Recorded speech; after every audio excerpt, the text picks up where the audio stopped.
உலகின் புதிய அரசியல் மாற்றங்கள். உலகின் பல பகுதிகளில் அரசியல் மாற்றங்கள் கவனம் ஈர்க்கின்றன. பிரிட்டன், பிரத்ரியா மற்றும் செயின் போன்ற நாடுகளில் புதிய அரசியல் கூட்டணிகள் அமைக்கப்பட்டுள்ளன. இது பாராளுமன்ற நடவடிக்கைகளை மாறுதலுக்கு உட்படுத்தியுள்ளது. குறிப்பாக 2025ஆம் ஆண்டுக்குள் புதிய ஜனாதிபதிகள் மற்றும் பிரதமர்களின் தேர்வுகள் அடுத்தடுத்து நடைபெறுகின்றன. இது உலக அரசியலின் நிலையை மாற்றியுள்ளது.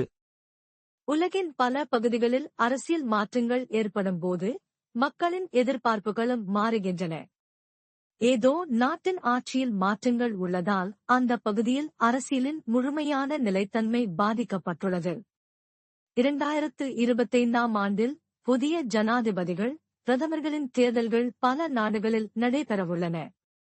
இது அதிகாரத்துறையில் புதிதாக உருவாகும் கூட்டணிகள் மற்றும் சீரான அரசியல் மேலாண்மையை ஏற்படுத்தலாம். இவ்வாறு உலகின் பல நாடுகளில் புதிய அரசியல் புரட்சிகள் ஏற்படக்கூடும்.